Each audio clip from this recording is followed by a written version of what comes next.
So, how's it going, Lee? Pretty good. Pretty good. So, this is my friend Lee, and he just got. Well, let me. I'm gonna word it this way. You've been free now for about what 3 months? So, go ahead and tell me how the transition from prison to the free world has been in the last 3 months. Which has it was it harder at first, or how did that go? Actually, like when I get out of prison, I was really nervous, and it was just being around, people, and I was worried about getting a job and this and that, and it just all fell into place. To be honest with you, like right now, I feel like it never happened, you know. That's awesome.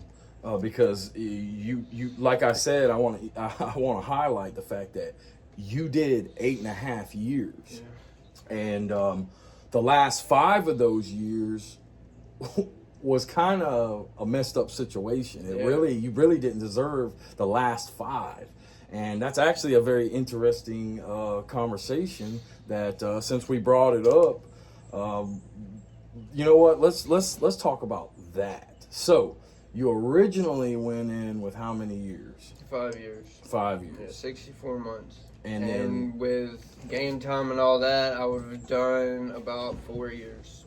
So, at what point during your first 5 year sentence did this other charge come up?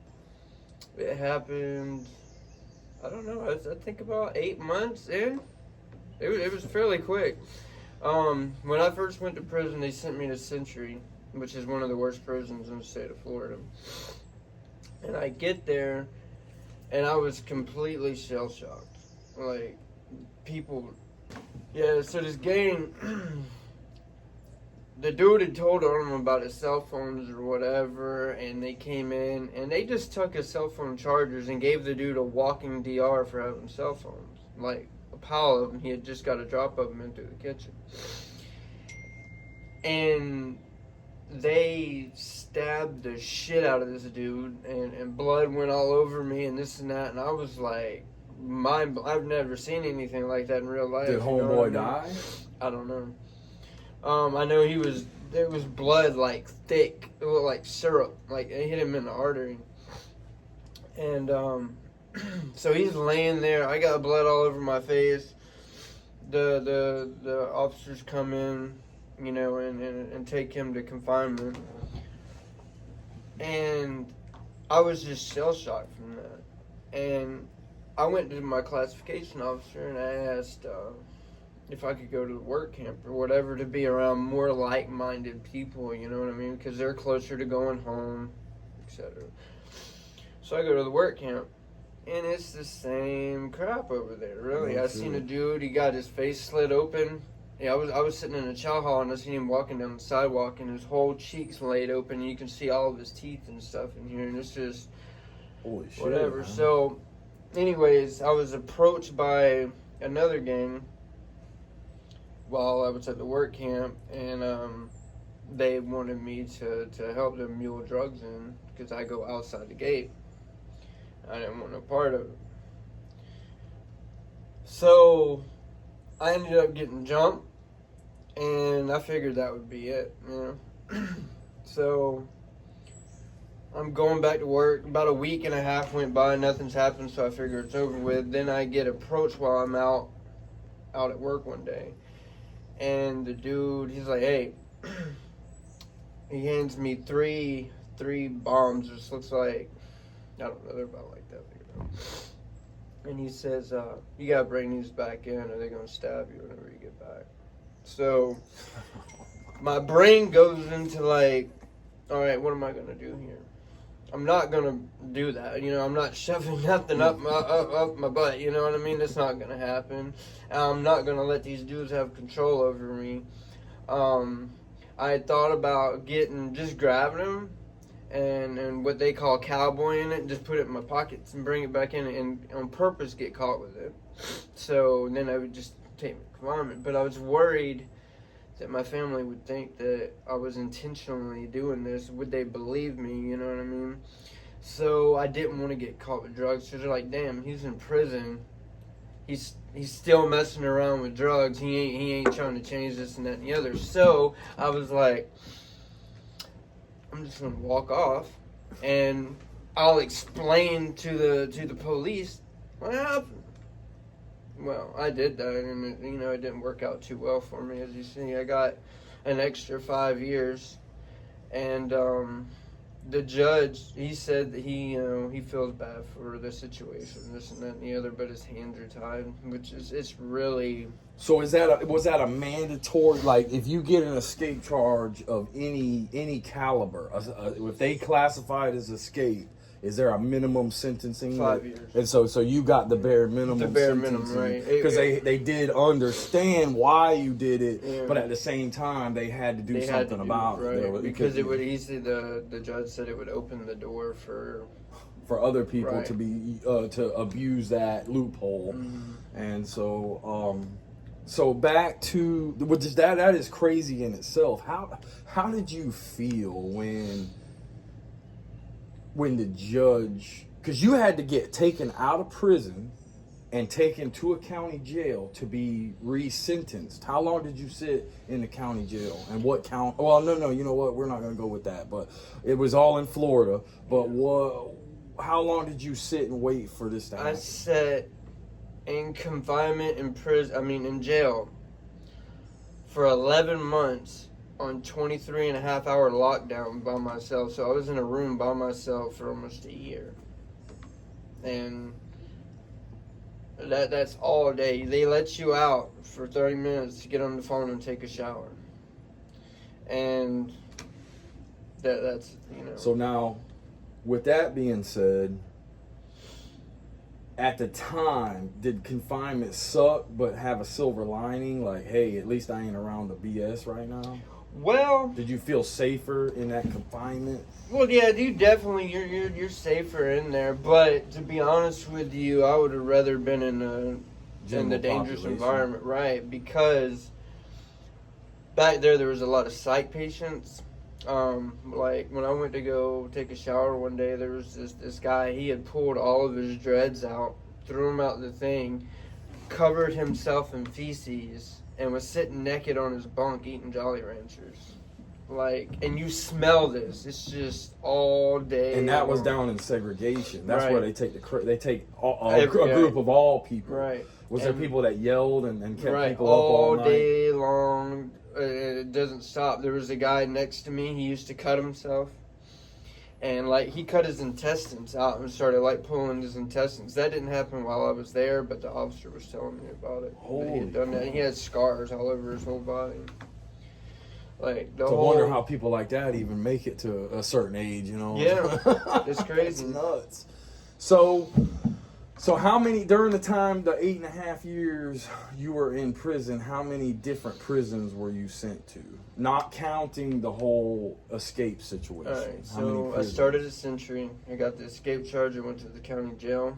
All right, I got out of the county jail. I went to Okeechobee. And when I hit Okeechobee, it was just ironic that one of the guys that was at the work camp that was in that gang that wanted me to bring that stuff in was there. And it was his drugs that got knocked off, so I ended up getting stabbed for that in the back. I think they stabbed me 3 times for that. Then, How many times were you, different times were you stabbed when you were incarcerated? well, there was that time. That time. And then obviously whenever something like that happens, they transfer you. Then I hit my next camp, and they have cell phones and stuff in prison, so they just push that through. I got stabbed again when I got in my next camp for that. And then when I got in my next camp, I went to the head on that compound. I just went beeline because I was like, it's gonna happen anyway, so I'm just gonna screw it. I'm gonna go all in. I went right to the head. I explained the situation, and it was cool after that. But I guess he. So basically, that kind of stuck with you for a little while, and you had to clear that up. There was when you had to go storm up to them. I mean, I'm sure you were nervous, but you were at the point where there was nowhere else to turn. I didn't care anymore. Like either I'm gonna die or I'm gonna die right here with some honor, or I'm not gonna be no bitch. Right. Yeah. And I respect the hell out of that. I also respect the fact that you didn't have no choice but to serve them 8 years, but you served them 8 years, and then you came out, and I spoke to your mother and your grandfather a little bit, and they said that you did beautiful work on the floor in there, man. That's a really good job, and you're a very talented welder, and you're a truck builder. I was talking about your mom about that yellow truck that you had built that time, Lemonade. I would like to get a couple pictures of that and post it with your video and some of your welds, because I mean you are a very talented welder, and you've not only done that, but you've taken that to your advantage, because like you said, you got out and immediately got a job, and not just that, but you've kind of climbed the ranks, and you are a supervisor over other welders at a place that, like you said, didn't even want you. Yeah, they didn't want me. So how'd you end up convincing them to bringing you on? Well, I went up there and talked to them, and they told me to come back and talk to them in a few days. They wanted to discuss it or whatever, so I came. I went back up there, and the lady that runs it now, and she asked me, she said, Do you really think we're gonna hire you?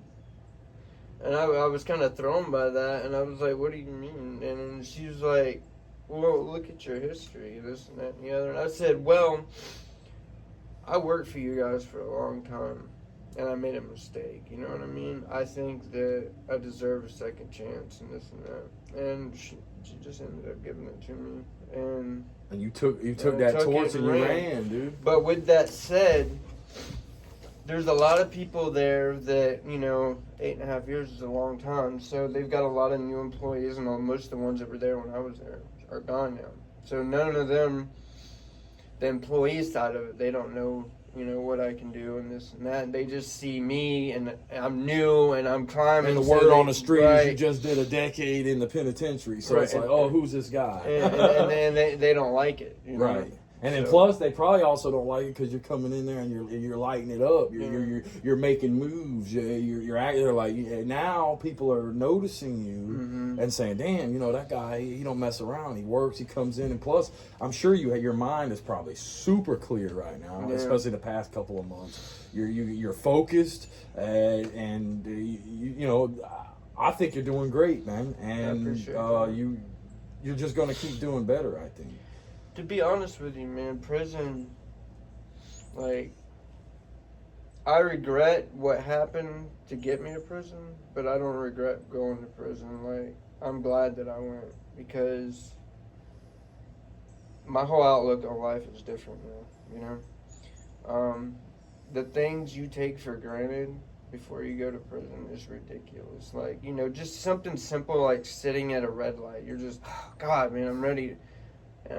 Be thankful for sitting at that red light, You're not kidding, and I need to be reminded myself too, because it's so easy to take these things for granted. And you don't even realize it. I do it a little bit coming back out here and there, and I catch myself, and I'm like, remember where you were at? Or just like this, something simple like this. I was thinking it last night after we texted a little bit, and I was like, man, we've all been in that situation where, we don't make enough money, or we had to pay something extra, and maybe the light bill or the phone bill's due, and you're like, oh man, and it drives you nuts all day long. And then I thought about that, and I'm like, that's minute. Why don't you ask somebody that's been sitting in the penitentiary for 4 or 5 years, hey, do you care about a light bill? Hell no.